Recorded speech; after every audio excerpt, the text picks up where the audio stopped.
Bismillah ar-Rahman ar-Rahim. Okay, so we talk inshallah today about Surah 19, the Al-Balad, the town or the city. Okay, here's the English first, and then we'll go through the. I swear by the city in which you dwell, by parents and offspring. Indeed, we have created man in affliction. Does man think that no one has power over him? He says, I have spent abundant wealth. Does he think that none observes him? Have we not given him 2 eyes, a tongue, and 2 lips, and shown him the 2 paths? Yet we would not scale the ascent. Yet man would not scale the ascent. Would that you knew that what the ascent is, or do you know what the ascent is? It is the freeing of a slave, or the feeding on a day of, or the feeding of a poor man or a poor person on a day of famine, of an orphan near of kin or a needy man in distress, and to be of those who believe and enjoin one another to patience in adversity, and enjoin one another and enjoin mercy upon one another. Those who do this shall be on the right hand, and those who deny our revelation shall be on the left hand, with fire clothing upon them. This is Adil Salahi. It's a new translation. I don't know if we need new translations of the Quran, but anyway, Muslims will continue producing new translations. It's fairly straightforward, and like so many other translations, that it just generates the most basic structural meaning.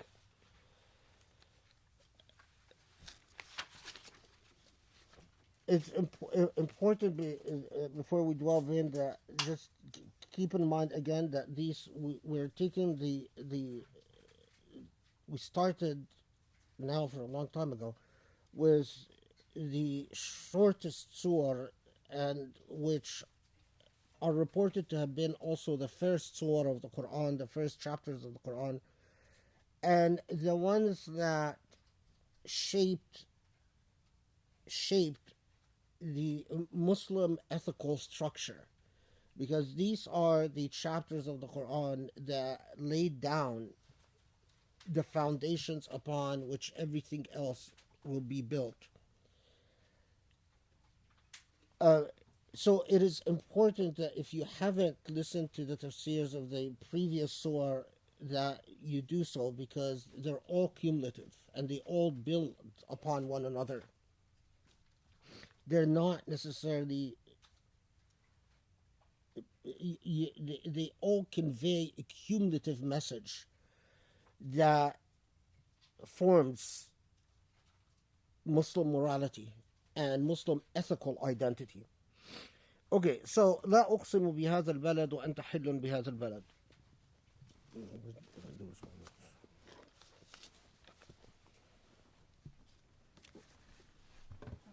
Oh man, okay.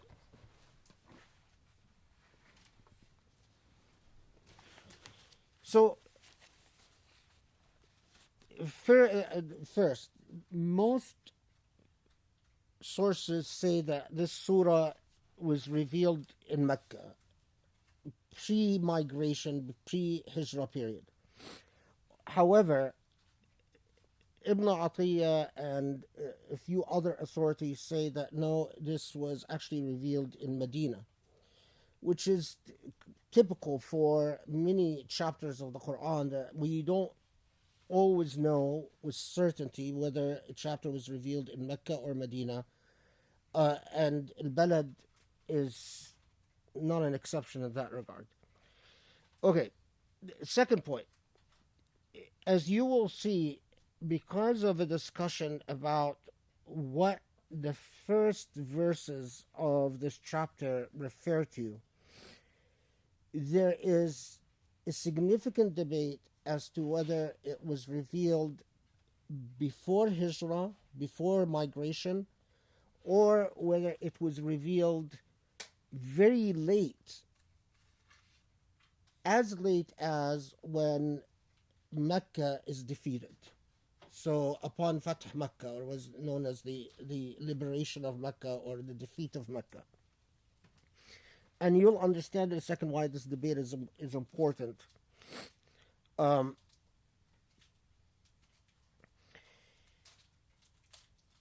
okay, so La uqsimu, typically when the Quran has that lam, that's lam al-ta'keed, or the form of oath taking by Allah in the Quran, where you say la uqsimu, then it in fact affirms an oath by signifying the importance of something. But with this chapter, there is an interesting debate. Does it actually say la uqsimu, meaning I swear by this town, which refers to Mecca, or is it saying la al-nafiya, meaning I do not swear by Mecca? Why did this debate arise?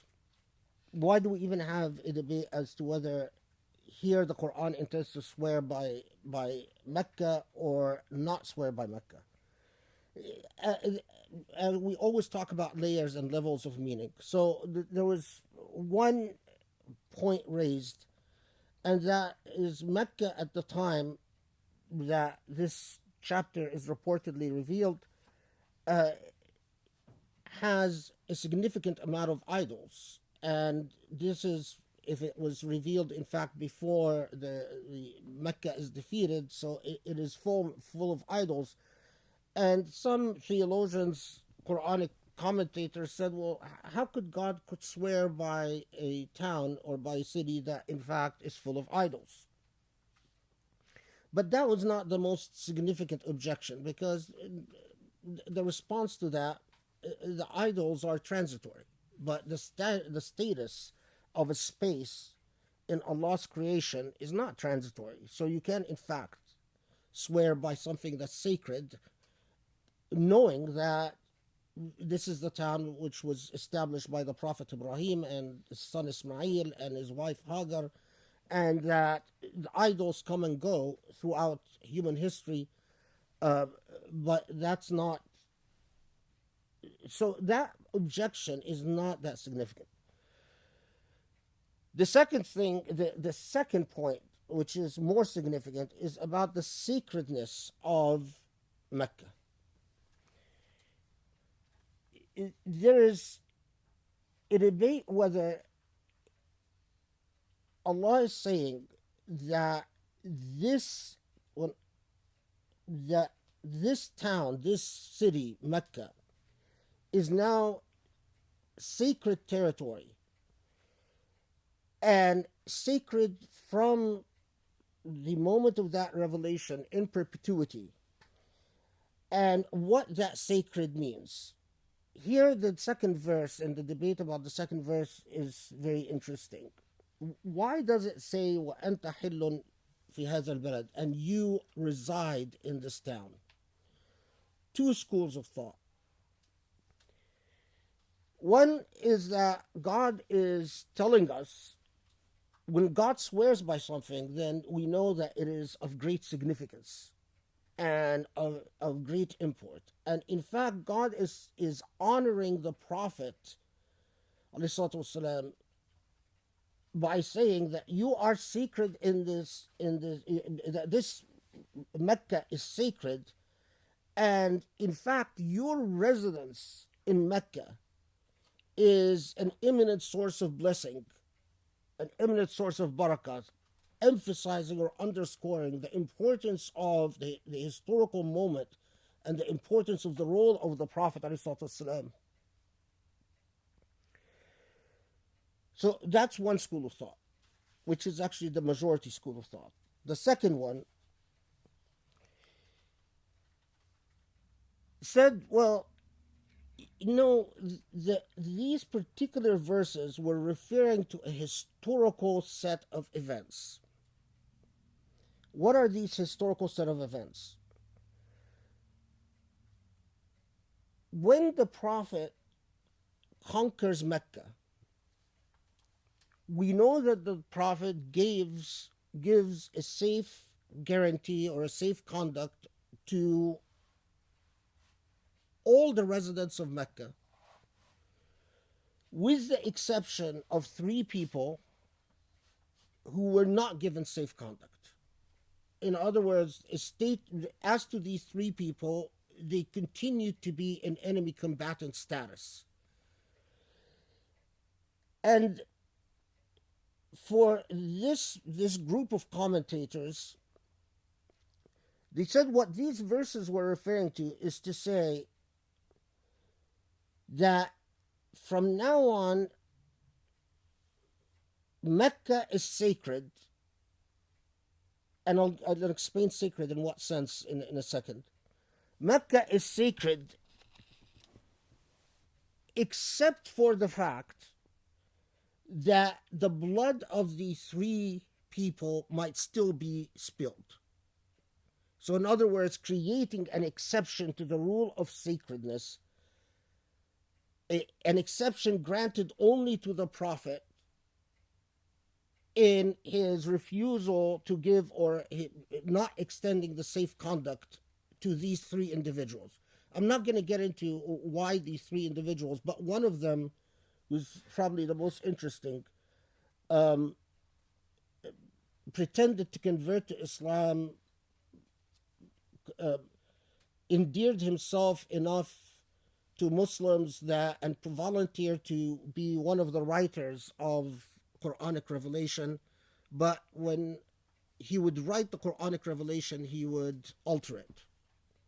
So he would write the Prophet was, and the Prophet was illiterate, so the Prophet would say the revelation and he would write it erroneously, and then eventually, after having infiltrated Muslim lines, he converts out of Islam and joins the armies of the Meccans again, and brags about having distorted and corrupted the Quranic revelation. Now, of course, that didn't go anywhere because we know exactly what he wrote, and we know exactly, enough people had memorized the Quran, and there were several writers of the Quranic revelation, so we can simply compare and contrast what he wrote as opposed to what everyone else wrote. Anyway, he's an interesting fellow, and Islamophobes love to invent all types of stories about this guy and come to the average Muslims who probably never heard of him and probably never heard of the story. And I can't tell you how many kids have come to me, but how about, how can we make sure that the Quranic revelation is accurate? Isn't it true that someone infiltrated and was writing the older? And of course, when you read it in Islamophobic literature or in Islamophobic lectures or evangelical sites, that's the level of things that it impacts you very differently if you have no background. Anyway, okay. There is a third perspective before I circle back to even just this opening salvo of verses. That the Quran, when it says, and you reside in this city, many scholars said, no, it's actually not talking about either the grant of safe conduct or the conquering of Mecca or the not granting of safe conduct to these 3 individuals. What it's talking about is the fact that this city is supposed to be sacred, but the Meccans do not recognize the sacredness of the blood of the Prophet ﷺ and Muslims in that city, so that they would easily spill the blood, and in fact try to spill the blood of the Prophet. So in fact, when it says وَأَنْتَ حِلٌّ فِي هَذَا الْبَلَدِ, and you reside there, it is referring to the fact that, if you want, the paradox between the status of Mecca as a sacred city and the fact that the Meccans do not recognize the sacredness of the blood of Muslims and especially the Prophet in that city. Okay, so these are now. Is there any further material that can help us understand the debate between these three positions? Perhaps the most important report in this context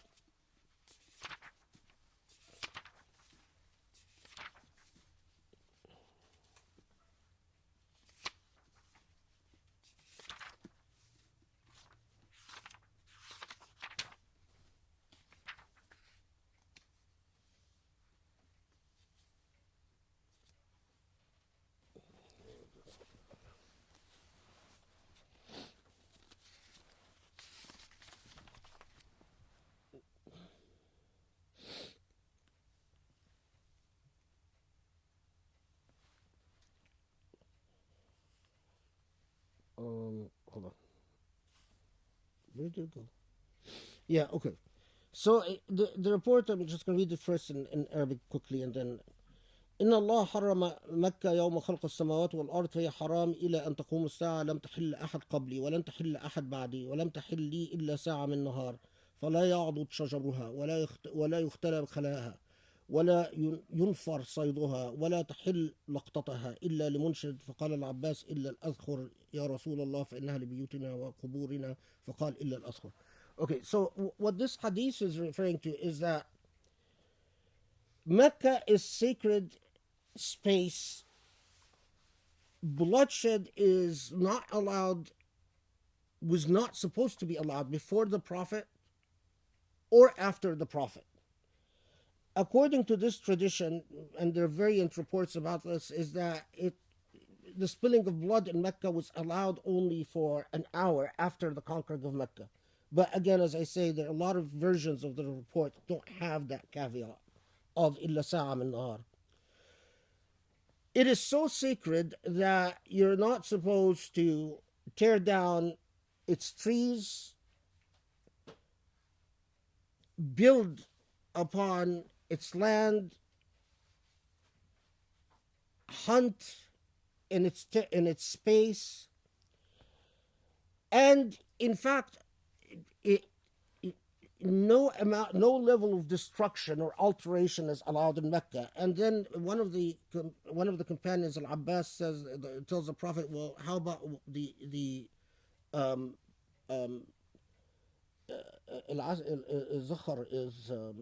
Zuhr is tree barks that you build, that you sort of connect to create ceilings in homes." So he tells the Prophet, how about that? Because we use that to construct our homes. And the Prophet says, no, that's not covered by the prohibition. So not to confuse you. So we have layers of meaning. What everyone agrees on is that Mecca is, the reason Allah swears by Mecca is that it is sacred territory. And that before the Prophet Muhammad and after the Prophet Muhammad, the spilling of blood is not allowed in Mecca. The killing of prey or hunting is not allowed in Mecca. And in fact, building or destruction is not allowed in Mecca. So in other words, the altering of the topography itself is not allowed in Mecca.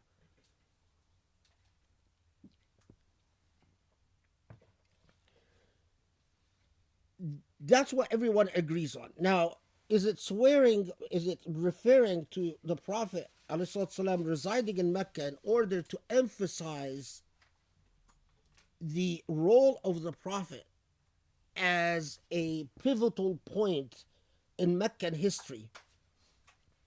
Or is it referring to the fact that after Mecca is conquered, there are still 3 people who might be killed in the territory of Mecca, but that exception was created only for the Prophet and to no one other than the Prophet. Frankly, it's a debate that doesn't matter that much to us because the net result is the same, is that it has become sacred, whether you create an exception for these 3 people or you don't create an exception for these 3 people. Furthermore, to be quite honest, the evidence that this surah had anything to do with the conquer of Mecca is very weak. And the whole narrative about it's referring to the 3 men who were not given safe conduct is not very strong. Okay. Now, this of course raises a very interesting question. If that and Muslim jurists had very extensive debates about, well, can you develop Mecca? Can you build new buildings in Mecca? Can you tear down old buildings in Mecca? And the clear consensus before the modern age was that yes, but not around the area of the Haram. There was a debate, especially in the Abbasid period and again in the Ottoman period, as to whether you can expand the area of the Haram to accommodate the larger number of Muslims. But I mean, we don't have time to go into all of that. But Muslim jurists argued for delving into the tradition, argued for numerous constraints and rules and conditions as to how you can do that without violating the sanctity of Mecca. So, for instance, one of the most interesting debates during the Ottoman expansion are debates about how you can, or rather than debates, I should say discourses. One of the most interesting discourses is that how you can ensure the safety of the laborers working in Mecca so that no one would get hurt and you have accidental spilling of blood. So the irony is some of the most advanced labor laws that were ever developed were during the Ottoman expansion of Mecca. Now, of course, that raises a very interesting question. How do we explain what has happened with Mecca since the Saudis took over? Because none of these, neither Abbasid rules were respected, nor the Ottoman rules were respected. And the Ahl al-Hadith, who are supposed to be the Wahhabis and supposed to be the Saudis, completely trashed that. I mean, not even trashed, but didn't even deal with this Hadith or this group of Hadith that emphasize that Mecca must remain sacred space as it is. Of course, in Saudi history, there have been numerous people who were, during the Wahhabi overtake of Mecca, there were massacres, there were a lot of people killed. A lot of Sufis, a lot of different groups, Hanafis, Malikis.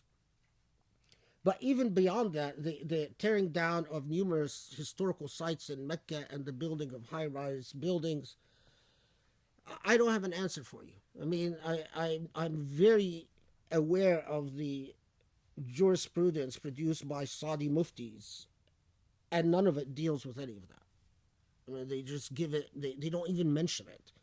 As if it's non-existent. Of course, with the turnaround that we saw with issues like music and Christmas and parties and so on overnight, now we have even a much better understanding of how the fatwa institution works in Saudi Arabia. It's basically whatever the government wants, and they rubber stamp it. But from an Islamic point of view, the erosion of the sacredness of sacred space is and this connects to that issue I was talking about earlier, the colonizing of the Muslim mind, is very critical, because we human beings, all human beings, have areas of sanctity, of sacredness, all of us. When a woman 1,000 years ago would relate to her body very differently than a woman relates to her body today. It's because of her sensitivities that has been produced as to the sacredness of this body. Even the way human beings, whether man or woman, in fact, related to something like sexual assault or rape 1,000 years ago is very different than it does today. I mean, I grew up in a context in Egypt where if a woman was raped, she could commit suicide or starve herself to death, which by our standards here would seem to be an irrational response. We see it as an intense trauma, but it's not something that should be equal to death. We relate to issues of sacredness and sanctity in our construction of meaning all the time. We are a product of, so if I told you, for instance, sex was a child, your reaction to that is because of your inherited notions of what ought to be sacred and untouchable and what is not. So one of the most effective ways to colonize is to chip away at the sanctities of a people.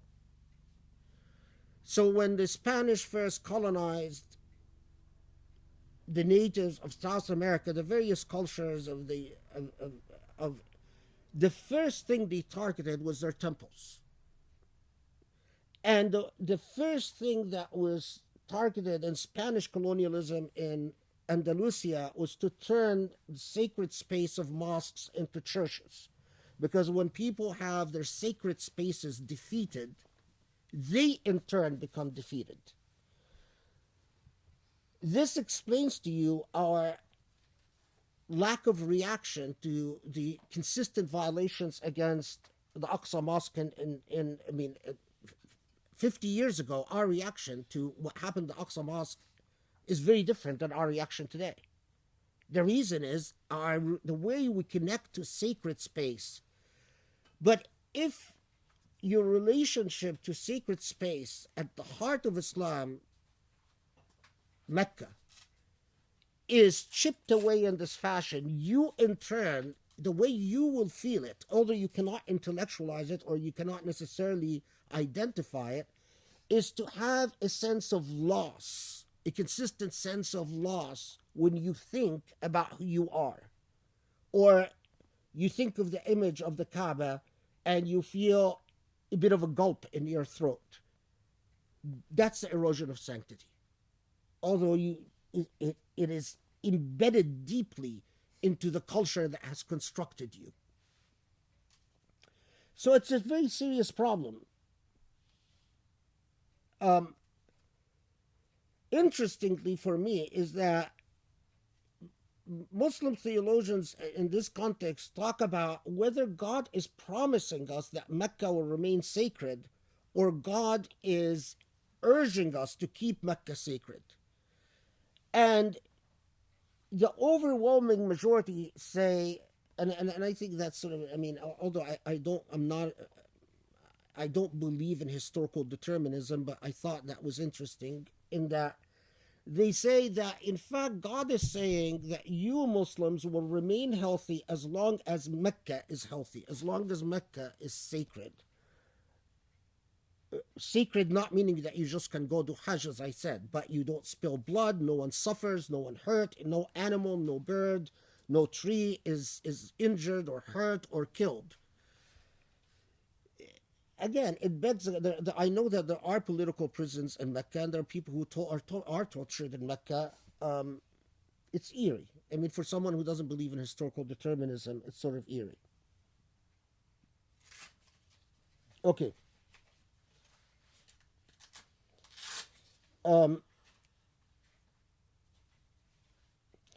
Yeah, the final point I'll make, you see, the Quran is a book that needs several lifetimes. Several lifetimes. The other, because I just remembered another point that when when the Quran says وَأَنْتَ حِلٌّ بِهَذَا الْبَلْدِ and you reside there, it is also referring to another historical fact. It's telling the Meccan people, long before the Prophet Muhammad ﷺ, knew that Mecca had a special status. And they had a mythology about the Prophet Ibrahim and the Prophet Ismail and his wife Hagar, although that mythology had become mixed up with various pagan beliefs, a sort of a hodgepodge of paganism, some Christian ideas, some Zoroastrian ideas, and so on and so forth. But they knew that this was, and the Kaaba in particular, was of a sacred status, and we know that because we know that there were several efforts. The Byzantine Empire was spreading, it was powerful and present in Syria and in Egypt, and the Byzantine Empire had thought of expanding its influence into Arabia. The Byzantine Empire had even at one point controlled Yemen and attempted to convert Yemen to Christianity. And there was an effort at one point, an idea by the Byzantine Empire, that we should tear down the Kaaba and instead of the Kaaba build a massive Christian cathedral and force these Arabs to do pilgrimage to the Christian cathedral. That historical effort failed. There was the famous story of the invasion of the elephants by Abraha, who was reportedly Christian, although that's not a historical fact, but reportedly Christian. Anyway, so we know that although the Meccan Arabs knew that this is sacred space and knew that it is, they did not welcome Byzantine domination and did not welcome Persian domination or Sassanid domination, as opposed to the Arab tribes closer to Persia and closer to Syria, who in fact had accepted Persian domination, Byzantine domination for a long time and regularly paid a poll tax to these empires. And you reside in Mecca is a reference to the fact that the Prophet Muhammad did not start advocating or calling for his prophecy as a non-entity or an unknown person to the Meccans. They had lived with this man, knew his character, knew his personality, knew his ethics, knew his morality. As the commentators say, that they know your asl and your nasab and bara'atak tulul umr, and his purity and his purity is the best word. His purity, that the fact that this is a man that they in fact knew was of impeccable moral character, and that in fact among them, if anyone would be of such a moral character as to live up to the special status of Mecca, it's as if telling them, you know that it would be this man. Now, this is important because, again, one of the clear strategies of Islamophobes that unfortunately has penetrated to Muslim psyches everywhere, all over the Muslim world, is to cast doubt as to the moral example of the Prophet Muhammad. And again, go back, listen to Hershey Ali's infamous lecture in the National Press Conference, which she gave in 2006, where she said the West should lead the quote unquote reform movement among Muslims, and there's no hope for reform unless first you sever the ties between Muslims and them thinking of the Prophet Muhammad as their moral example. And at the time that I heard that lecture in 2006, I thought it was idiotic. I thought it's ridiculous. It's never going to happen. Today, 2019 or 2028 now, among our children and among our siblings and among all the new generation, whether in Egypt or even back home or here or in the West, everywhere, they all have questions suddenly about the moral character of the Prophet Muhammad.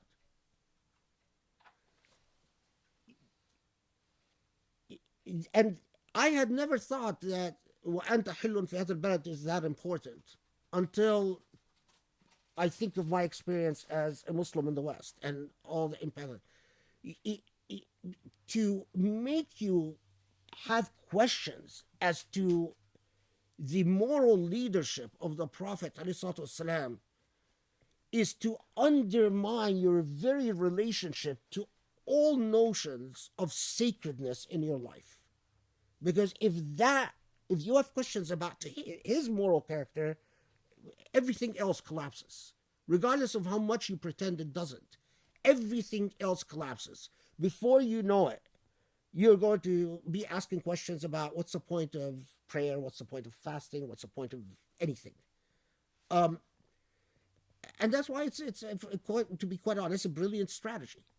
And if I mean, not telling you to do that, but if you actually spend as much time reading Islamophobic literature as I have, you'd find that they're constantly comparing between Jesus and Muhammad. Look, Jesus lived 34 years and never committed a sin. And Muhammad, look, all the questions. And he lusted after this woman, and he did this, and he killed this person. And I mean, we're not going to respond to these things now. But the fact that I even feel like I need to respond to them over and over and over again, I can't tell you how many Muslims write me. But how about, oh, I have a crisis of faith. And when I tell them, أنت حل في هذا البلد, doesn't mean anything to them. They say, well, Allah reminds you of the moral character and the moral leadership of it doesn't mean anything to them. Okay. What time is it? 7:00. Okay.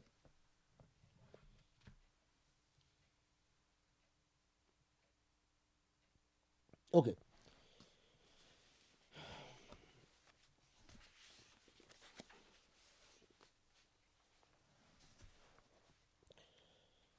ووالد وما ولد. Of course, the translation is rendered in this Adil Salahi by parent and offspring. I wish life was so simple. Anyone else has any other translation? I'm just curious. I have one open on my phone. And the begetter and that which he begat. Okay, that's actually better than parent and offspring. I mean, both of them actually capture a nuance of the meaning. But begetter and okay, so we get ووالد ولد ووالد وما ولد or والد وما ولد.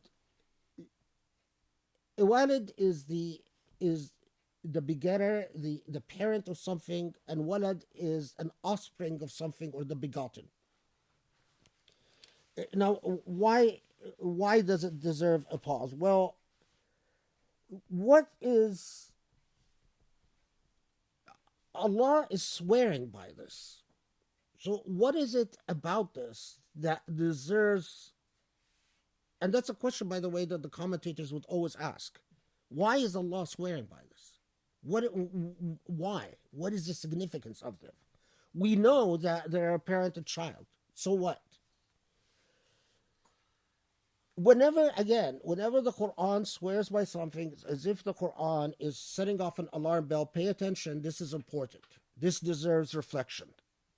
And you can't just, as the so-called tanwiriyun or the enlightenment people, simply read a text and pontificate out of your excuse me, any part of your body that you wish.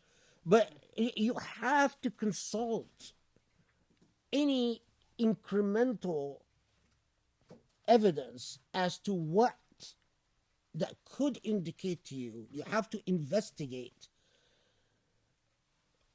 all circumstantial evidence as to what could underlie that form of oath taking. And again, to abridge a lot of poetry and a lot of pieces of evidence, circumstantial evidence that we pick up from different places and so on. But here's the gist of it. So the form here, as it say, it takes the form of hal and mustaqbal, that it refers to this process of birth and rebirth, present and future. So at the first level, it's referring to a generational process. And any time, and here again, unless you want me to spend 20 minutes on the pieces of evidence, but whenever the Quran refers to a generational process, like when it refers, as to the previous surah, to the process of movement and change in creation, it is immediately also alerting you to the challenges that come from that process of birth and rebirth. So immediately it's as if the Quran saying, okay, sacred territory is sacred man, or a man of great importance, and constant generational change. So what is the challenge here? To maintain the sacredness. Know that in this constant generational change means a challenge immediately. Parent and child will be constantly challenged to maintain that legacy, that trust that God has given you. So that's at one level.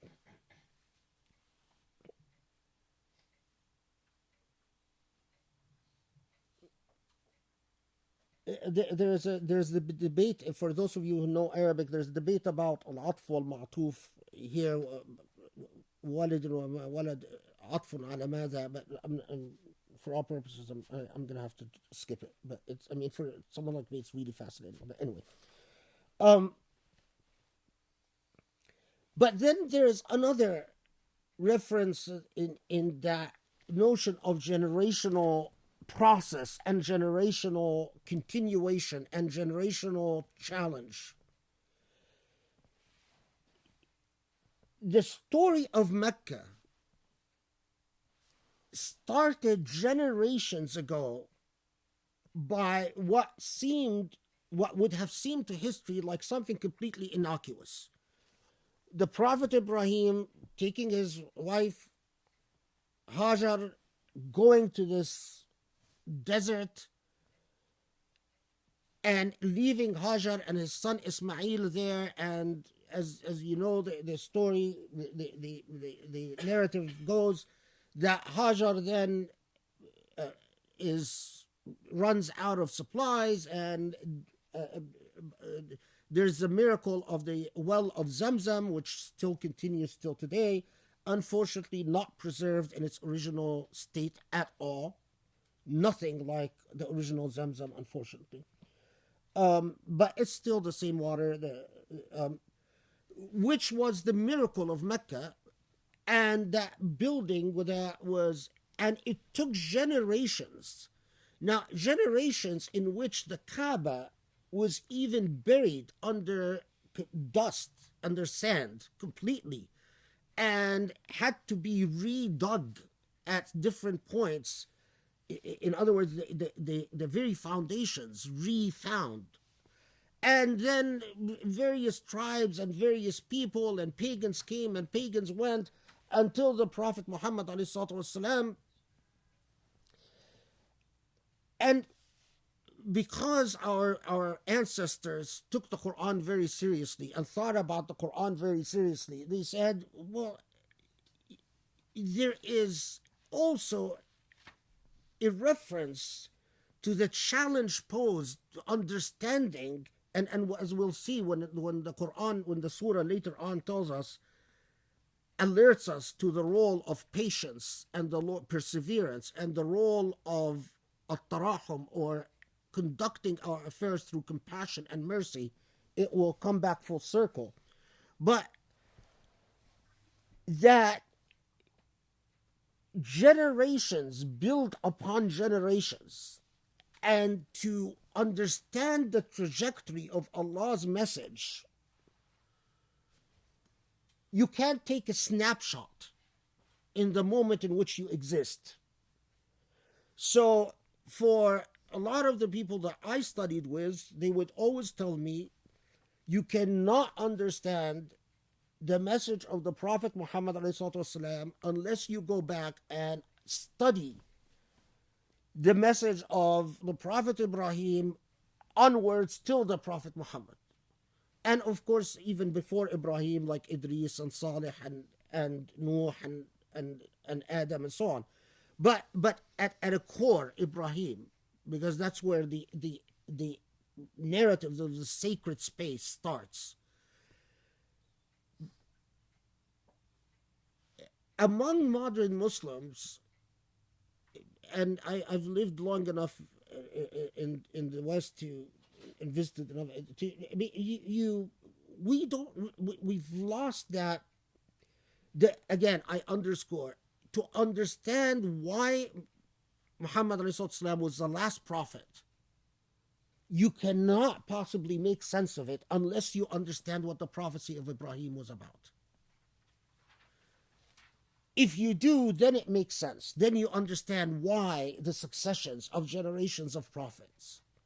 And walid wa ma walad alerts you to these layers of meaning in, as typical of the Quran, in a brilliant, succinct, truly miraculous linguistic form. Like literally like pressing on a button. And you can be a literalist who gets absolutely very little from it and say, you know, offspring and begetter and begotten and that's it, and move on. Or you can do exactly what our ancestors, and that's what made Islam flourish the way it is, take the Quran seriously and say the why. When you ask why, you're not committing a sin. You are walking the path of knowledge. So why does Allah swear by that?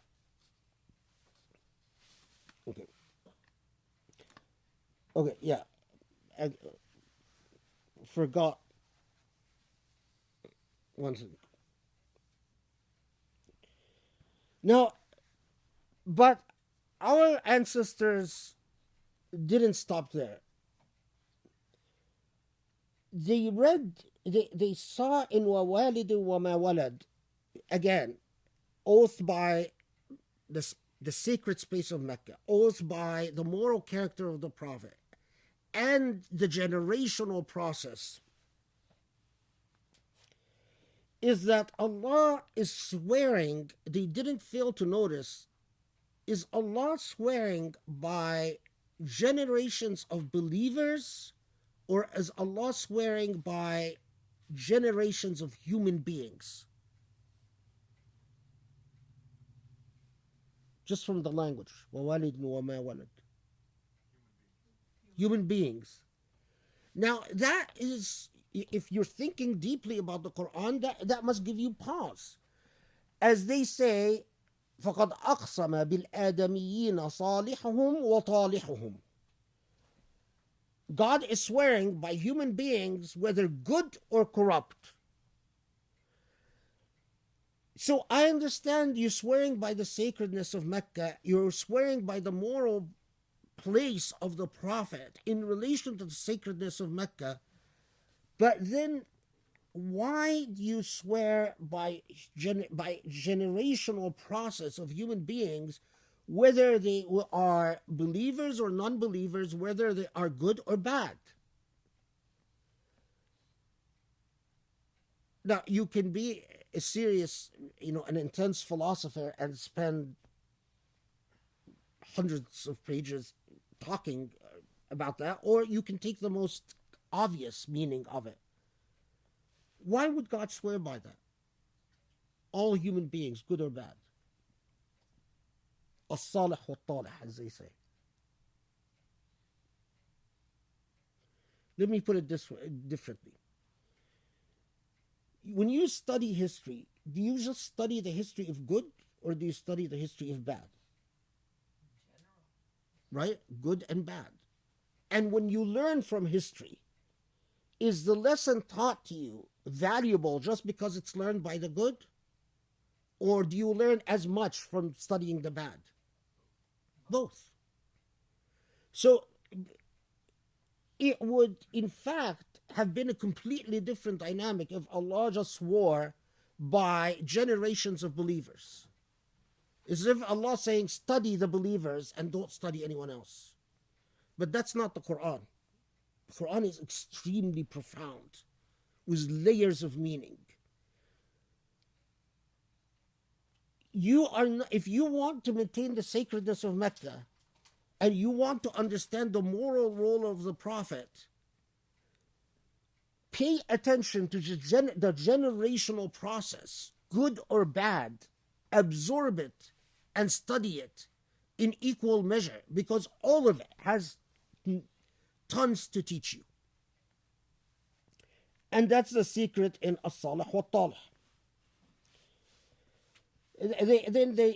Some even go and say وظهور العجائب في البنية والبهائم, that they say actually when it says ووالد وما ولد, and this I mean it is actually quite brilliant, and several of commentators notice that it doesn't necessarily just refer to human beings, right? It's even telling you anything that is begotten from anything. And they said, well, generations is not just the story of human beings, but it's also the story of animals, and the story of architecture, and the story of art. الخط الإسلامي, or الخطوط generally.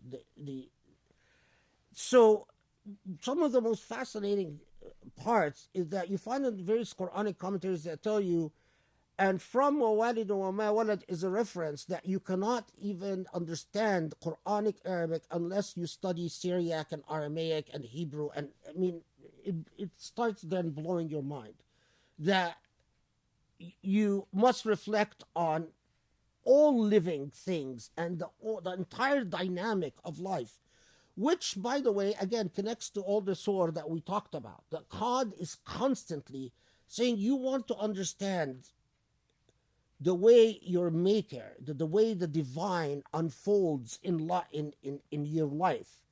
Study the handwork of the divine. And part of that handwork is وَوَالِدٍ وَمَا وَلَدٍ, the dynamic of development and change and progress, and the challenge of keeping the sacred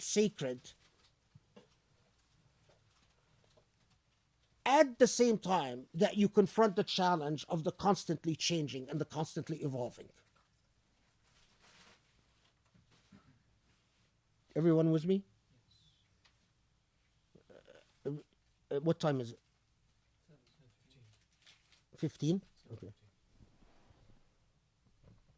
I thought like, oh, I'm going to get through Surah Al-Balad tonight, no problem.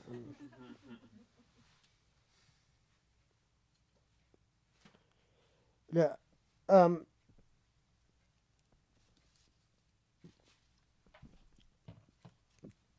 Two final notes about Walid and Walad, and then I'll have to move on.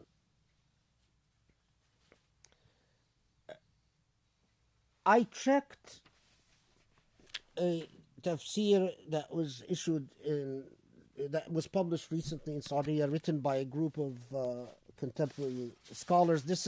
It was written before MBS, so it still reflected the Islam pre-MBS Islam. Now, pre-MBS Islam is dead, and now we're living in MBS Islam, which is basically who knows what type of Islam that is.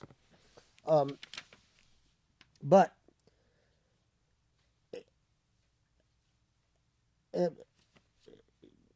it's said that when it says walid wa ma walad, it only refers to the generations of believers.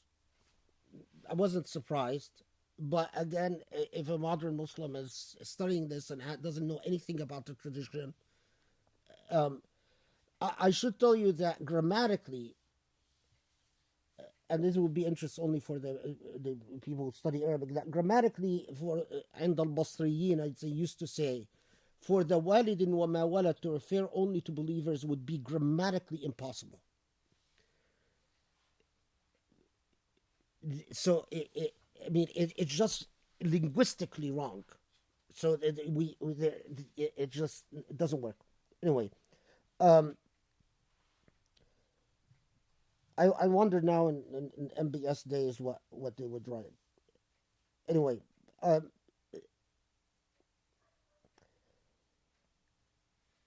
in numerous commentators have the following language, and I'll just say it quickly in Arabic. ووالد وما ولد تكريم لخلق الله لما فيهم من بيان ونطق وتدبير واستخراج العلوم. أي أنه لم يخلق الإنسان عبثا ولا باطلا. That when Allah swears by ووالد وما ولد, and I just use Arabic because you know what I'm referring to, that in that, parallel to or right after Allah swore by Mecca and the Prophet Muhammad ﷺ,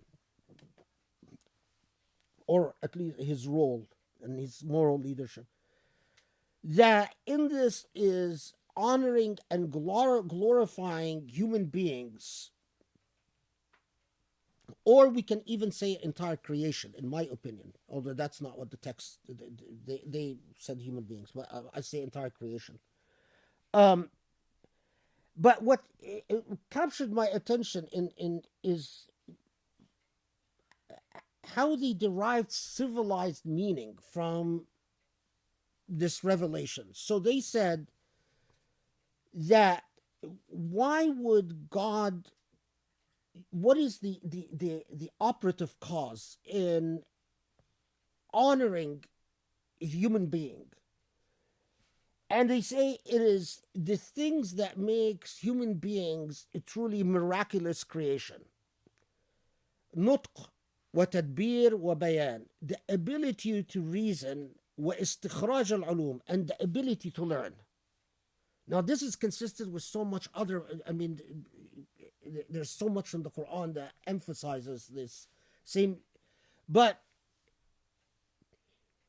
this is how, and when people tell you the Quran built a civilization, go to the micro level, and this you start understanding why the Quran built a civilization. Because if the readers of the Quran read وَوَالِدٍ وَمَا وَلَدٍ and understood from it just the begotten and begetter and begotten and moved on, nothing, there's no energy that is generated, there's no movement, there's no inspiration, you're not going to have any type of momentum being built. But if you look at وَوَالِدٍ وَمَا وَلَدٍ and you tell yourself, oh my God, God is honoring creation and honoring human beings, and honoring human beings specifically because of their ability to reason and to learn, استخراج العلوم والتدبير والبيان, then begins the process which we saw unfold in the Islamic civilization of becoming interested in libraries and manuscripts and philosophy and sciences and the Abbasid, the library in Baghdad, and the entire thing that unfolded that produced the Islamic civilization. In my opinion, the relationship, and I've said this many times before, the relationship of Muslims to the Quran will define the health of the Ummah at any time in history. If the Ummah reads the Quran and interacts with it the way we interact with it mostly today, because often, I mean, and again, we not me, but we, most of us, I mean, because I was privileged in that Allah tested me by giving me many opportunities, and that's, a test, and a burden.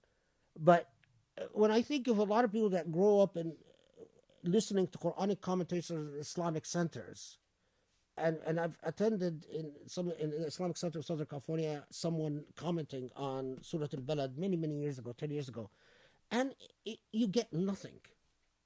It inspires you with nothing. It just a bunch of words, and in fact, you don't understand what's so special about the Quran.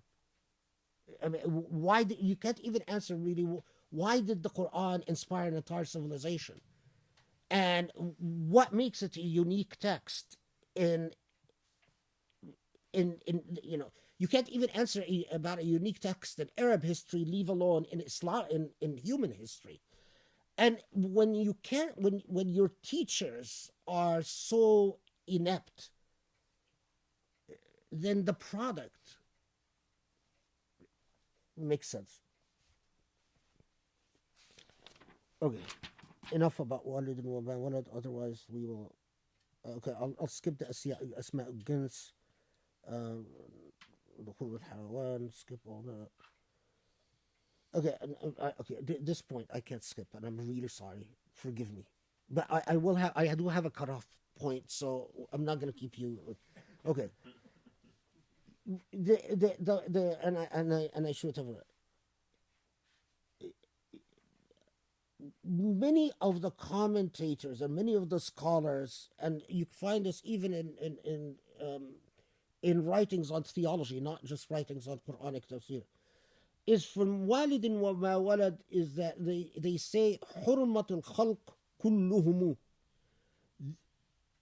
that when Allah takes that oath in relation to the previous oath that we, ayah 1, ayah 2, first verse, second verse, third verse, that Allah is alerting you to the sanctity of human beings, all human beings. Now, for that time, these are people writing. Keep in mind that they're writing in, many of these commentators start in the ninth, and the ones that I'm referring to specifically, in the 9th AD up to 14th AD. For people in that time to write about sanctity of human beings is mind-blowing, is extremely advanced, because we don't even start giving any sanctity to the common human being until basically the entire Enlightenment and the Industrial Revolution and the invention of human rights. And I mean, the idea that sure, aristocracy was always sanctified, and rulers were even divine, not just sanctified, but the common lay human being was always seen as expendable, of no worth. They come and go. How do you fill your armies? How do you get noblemen to tell people to go fight wars? By telling human peasants and agriculture that they matter? No, by telling them you don't matter. You only matter through us as nobility and as rulers. And that was very old and very ingrained in Roman law onwards. I mean, in old common law, and the common lay human being had no worth.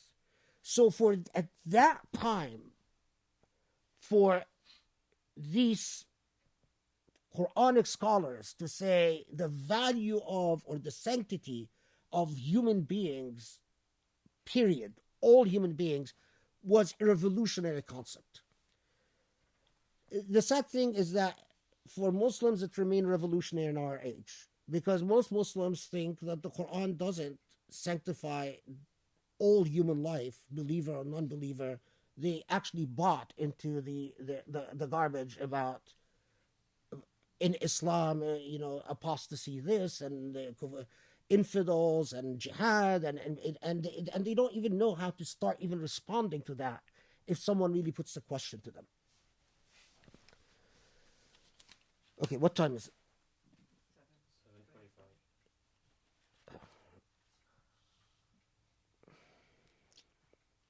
Where's Grace? She's upstairs. Where did she go? What happened to her? Not feeling well. Oh, really? Mm-hmm. She gave you you guys exhausted her so badly when she gave the talk. Why? She was fine yesterday. Well, she didn't sleep. Okay.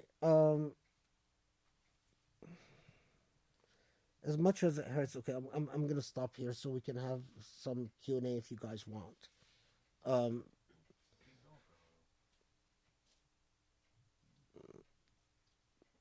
a you know, Q&A goes for a while. I mean, it's because people always are interested in Q&A, and of course, I thought I'm gonna actually cover the entire surah, and we only got to 3 verses.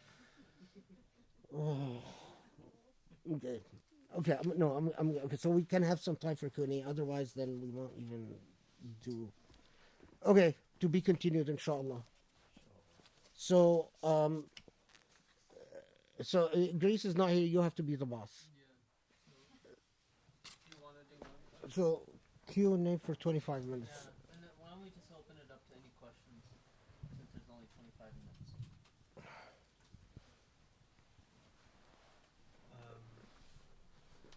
I suppose feel free to skip over this question because I'm just really. I mean, you're going to be discussing it when you get there, but I was just really interested in the وما أدراك ما العقبة فك رقبة. What is the significance of that? I mean, obviously, I'm cheating by asking for more tafsir instead of Q&A. You're jumping ahead. I'm jumping ahead, Yeah. but Yeah, I mean, yeah, maybe we should just skip it. yeah, I mean, because we'll. Answered. Do you want to ask your question too? Okay. Let's just get all the questions out and then you can go. Me or Go okay, ahead. yeah. So I have a question about sanctity of Mecca, looking at it historically. So when we talk about the violating of the space, whether it's through construction, whether it's through bloodshed, the various things that were mentioned, and then we look at how in the past, let's say during the Umayyad period, the Kaaba was destroyed. Mm. And so, when it comes to sanctity, I mean, from my understanding is that as the Kaaba, it's like the center of it all. Right? So, if the Kaaba was destroyed in our past, how does that help us understand sanctity in our present time? And does it give us any hope? Okay, the Kaaba is it's still there. So we haven't gotten to a point where anyone has, like, in the present time has destroyed it. But yeah, I don't know. That just came up while we were talking about sanctity. So my question was that what do you mean that the message, you can see how the message started with Prophet Ibrahim alayhi salam and ended with Prophet Muhammad? You could understand why. I was just curious. What did you? Okay, so the Aqaba thing is, inshallah, we'll get there. Are you still going to be here?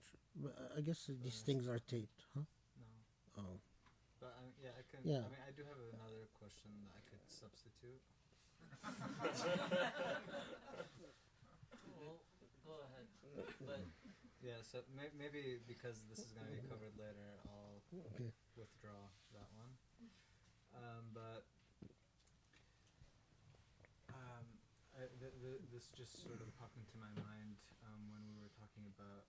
I can't remember exactly the point that you mentioned, but I was thinking about the notion of progress and just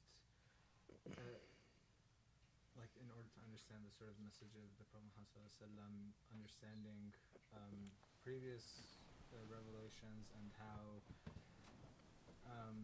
the idea of revelation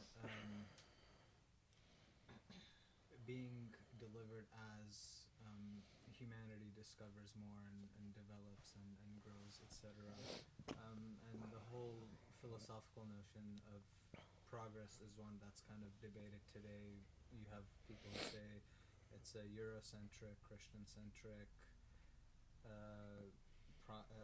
concept that's just used to dominate and exploit, whereas other people are talking about, oh, there is such a thing as progress and humanity is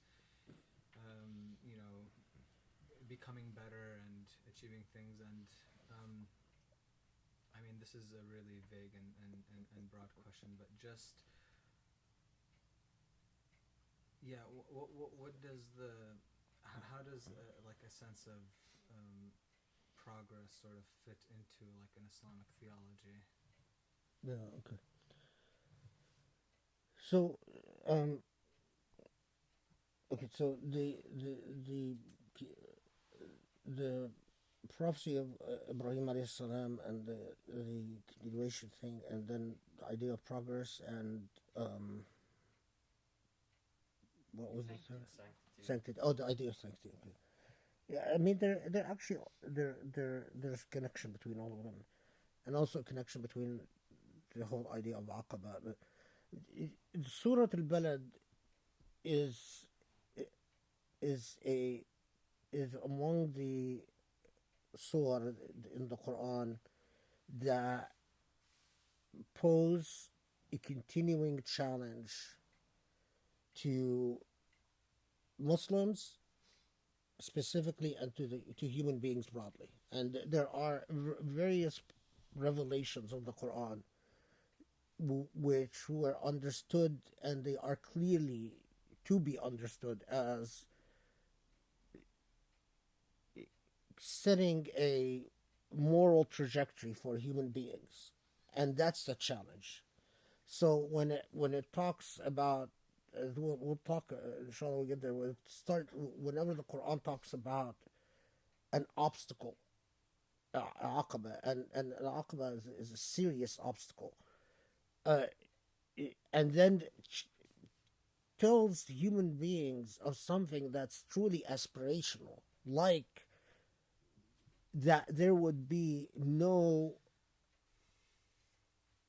poor person who experiences starvation, or that there would be no yatim, no orphan in a state of need. Well, obviously, this is stating something that was not achieved either before the Prophet Muhammad ﷺ, or at the time of the Prophet Muhammad, or even after the Prophet Muhammad.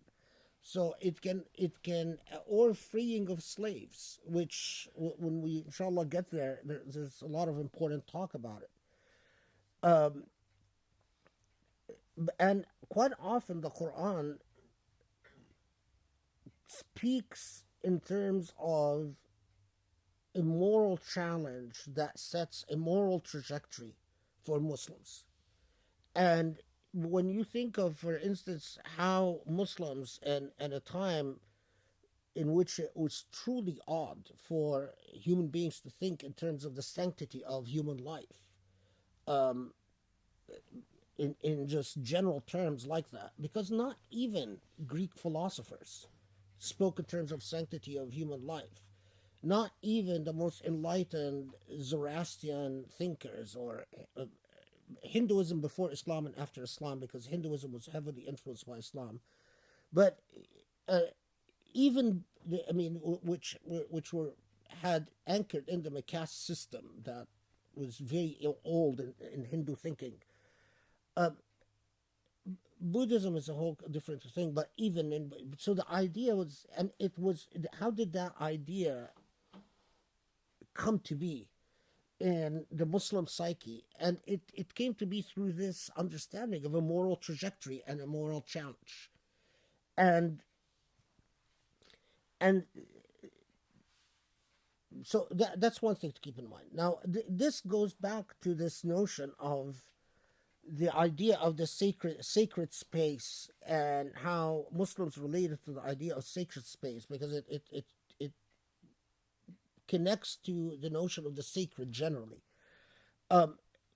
Quranic commentators who were writing in the 3rd century Hijrah or 4th or 5th were writing after the Qaramita had invaded Mecca and after Yazid had bombarded the Kaaba with mangonels,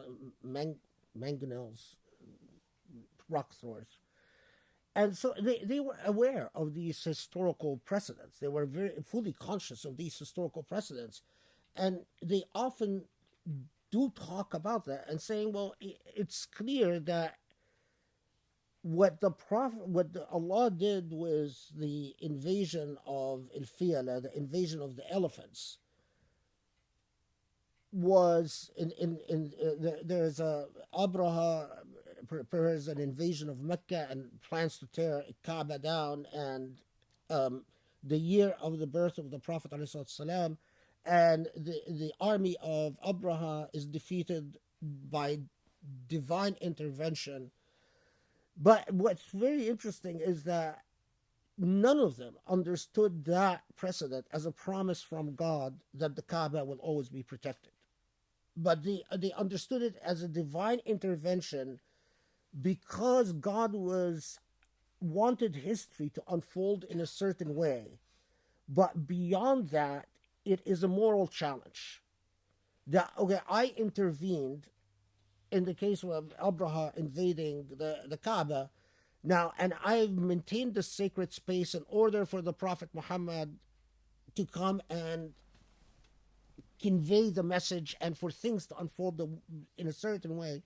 But beyond that, now I expect you to uphold the challenge.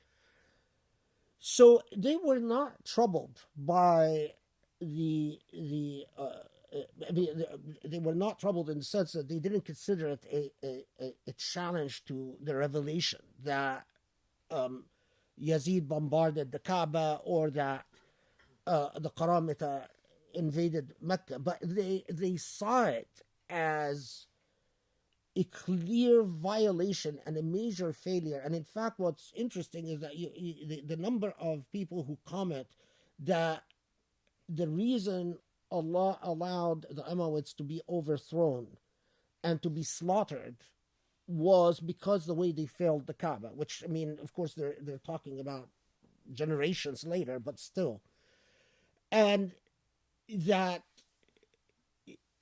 if Muslims fail their duties towards the sacred space of not just the Kaaba, because they talk about Mecca, at least the Haram, which is a area much larger, then that's sort of like a barometer as to where Muslims are and Muslims and to what extent they can expect Allah to uphold the divine end of the bargain. It's like, Allah made promises, but promises contingent on our actions.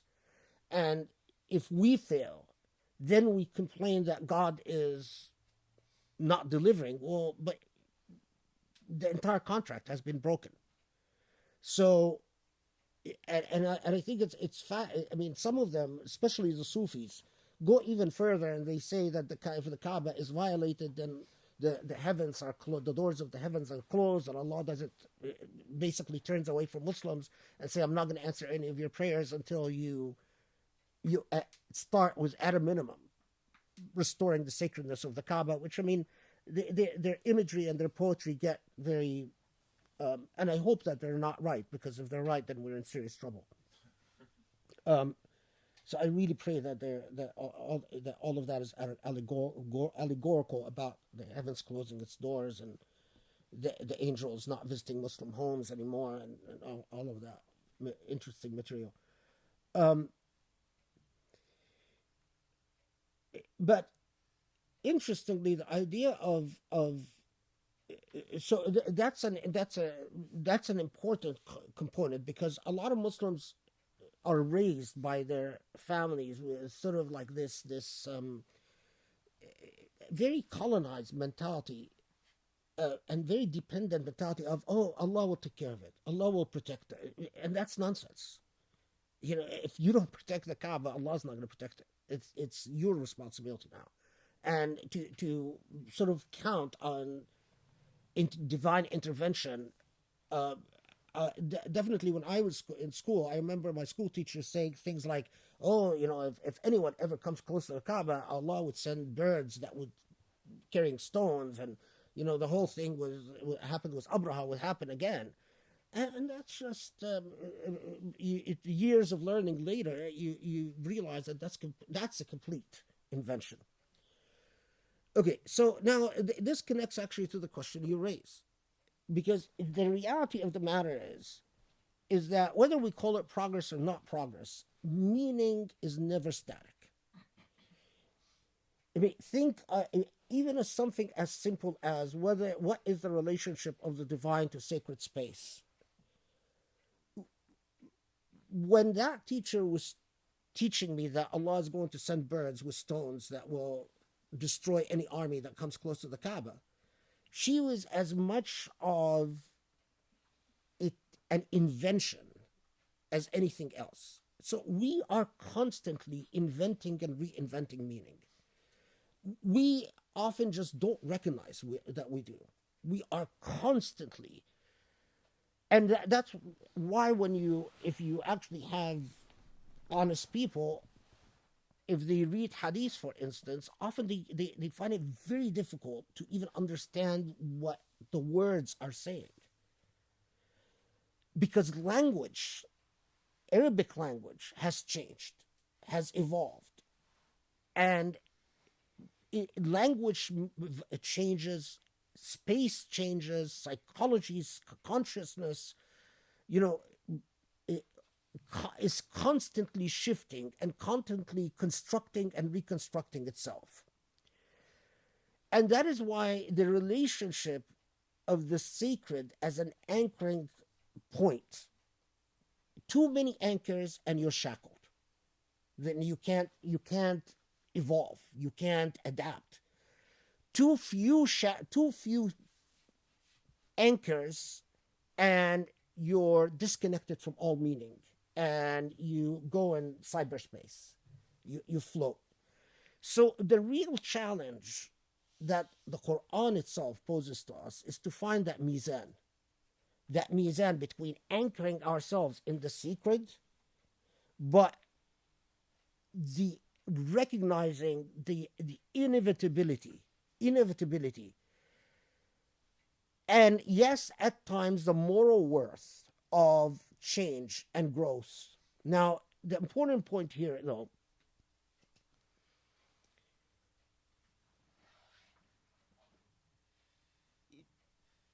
in order to understand the way that morality marches, whether we want to call it progress or not progress, but the way that morality works, the way that ethics evolve. You want to call it progress or not progress, it doesn't matter. That's not the issue for me. But definitely when you look at the ethics of the Prophet Ibrahim, who we know was prepared to sacrifice his son. Anyone that is prepared to sacrifice his son today will have child welfare take their kids away. That's a change in ethics. But it made perfect sense when Ibrahim at the time was surrounded by people who sacrificed their children all the time. And the practice of human sacrifice to appease gods was a historically common practice even in the prophetic periods. According to the Bible, even according to the Bible, prophets of the Bible not only sacrifice their children, but they also sell their children to slavery. According to the Quran, they don't. What is interesting about the Quran is that it maintains the prophetic example as a constant anchoring moral example. So the Quran, not talking about outside the Quran, but the Quran itself doesn't affirm as an anchoring ethic any ethic that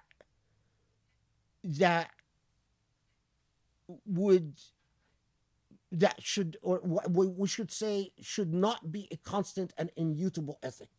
In other words, all the ethics that the Quran affirms are ethics that, in fact, could be absolute moral principles.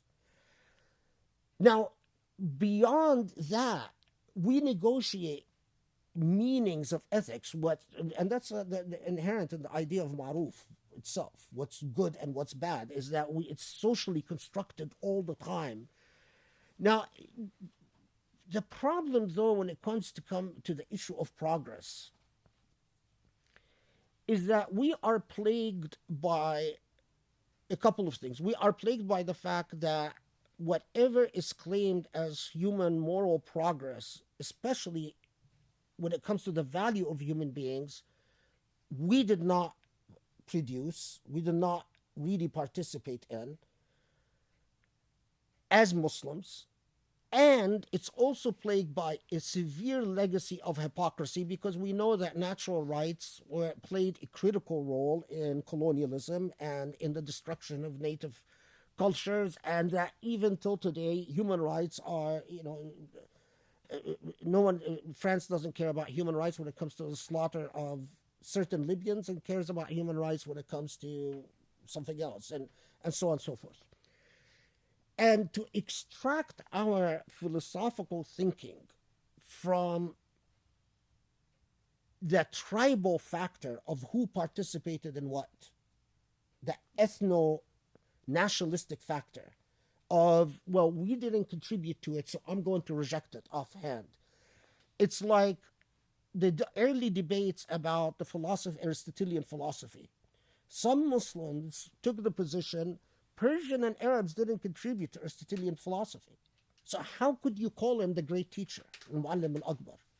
How could you possibly do that? While other philosophers said it didn't matter. It doesn't matter. We should take the ideas as ideas.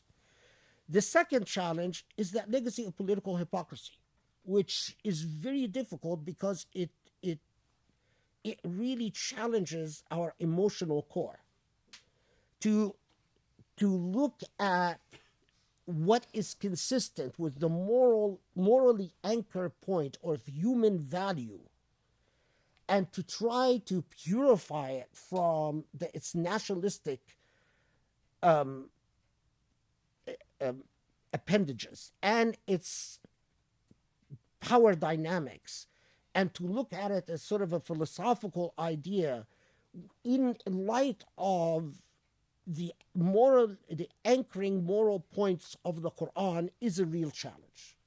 And it's a real challenge to do it meaningfully, in other words, to assert it in a brave fashion. In other words, to do it without playing politics. So to do it while not simply confirming moral points because they're socially popular, or challenging moral points because there is a political reason for it. So one of the easiest things, like today, all over the Muslim world, you find the pro-Assad people, the pro-Sisi people, the pro-Haftar people, the pro-MBS people, MBZ people, the pro-Southern Yemen faction mocking the idea of the prohibitions against torture as, the human rights folks. And, then you start, it's an imperialist conspiracy. While the prohibition against torture is as Islamic as you get. So it drives me absolutely nuts when someone comes and talks to me about the prohibition against torture as somehow not moral progress, and even worse, those who try to go back and pluck the worst in our tradition to justify torture in order to legitimate a supposed Islamic authenticity. To find out, let's use the term, what are Islamic moral absolutes, and this relates to Shireen's question. We cannot do so without going back to the core of the monotheistic message from the time of the Prophet Ibrahim alayhi salam.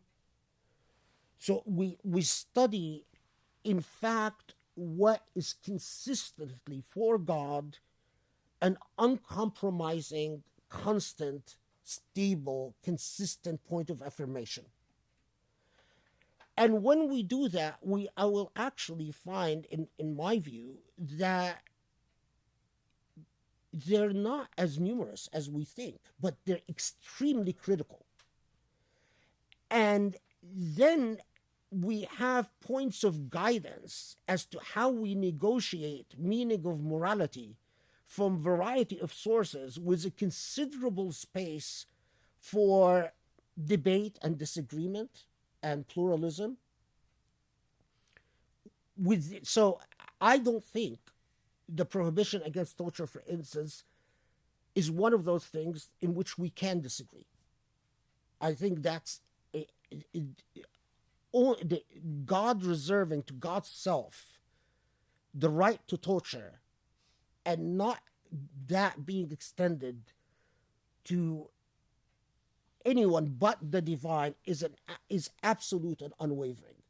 My position about slavery is quite similar. Now, of course, you come to this issue, well, for something to be morally absolute, is it necessary that the Prophet ﷺ would have, or the prophets would have, in fact, achieved it in their lifetime?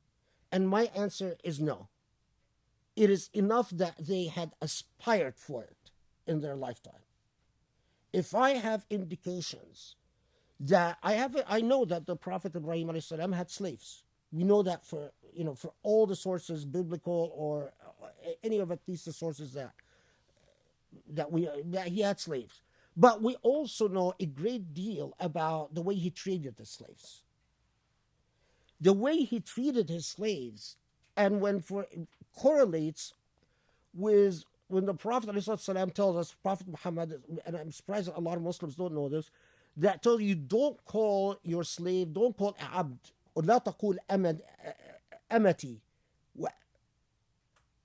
وعبدي. Don't say my slave or my she slave. But قل غلامي وفتاتي, what would translate literally as my boy or my girl. In other words, don't refer to them as slaves. But that to me is very significant because it's consistent with what the Prophet Ibrahim did.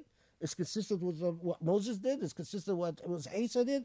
It's consistent that they were constantly aspiring to undermine the institution of slavery in a variety of ways. And so as a Muslim, if I can do away with the institution of slavery, I don't see a moral inconsistency. Now, there are things that are very clear, and there are things that in which there can be considerable debate. But that sort of absolutist way of thinking of it's either the West or the literalist model of tradition, qua tradition, and nothing but tradition. It just cheapens our tradition enormously. In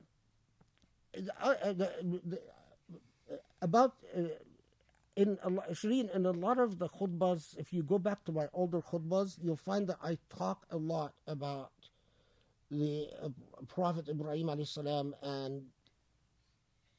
and I talk a great deal about that because I know that a lot of Muslims are that's not part of their modern psyche, and I think you'll find a lot of that material and that's why, by the way, I started getting into the Bible. I started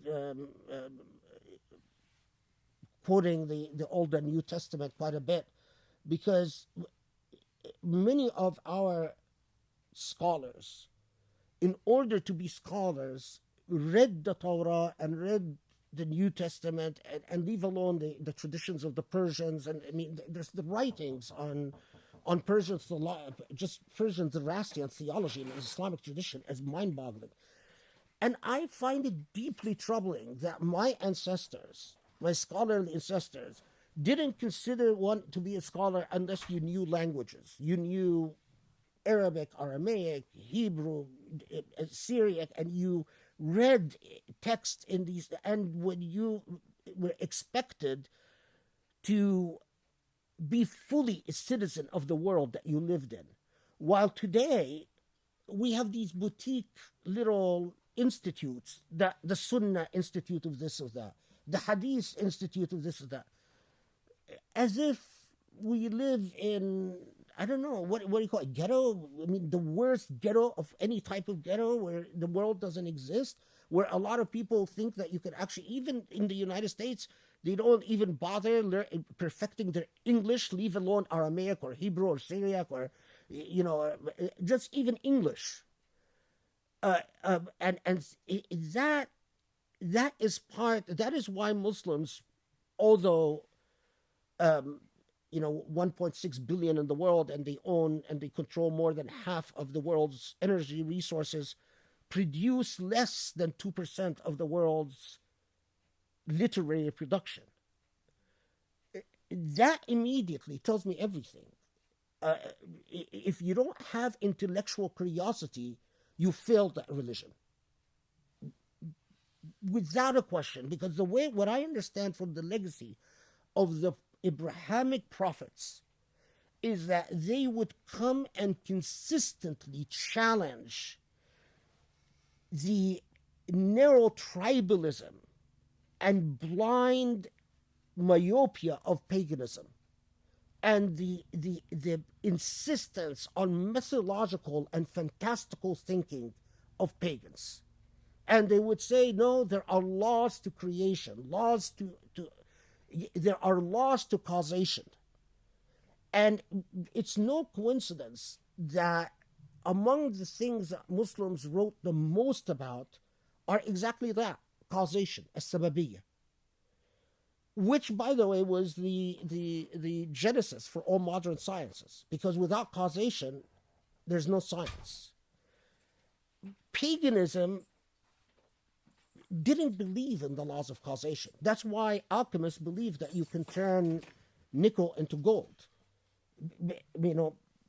Miraculous thinking. Why did the Quran and the Prophet Ibrahim ﷺ and Moses and even Moses, who used, but even in the Old Testament and the New Testament, why did they condemn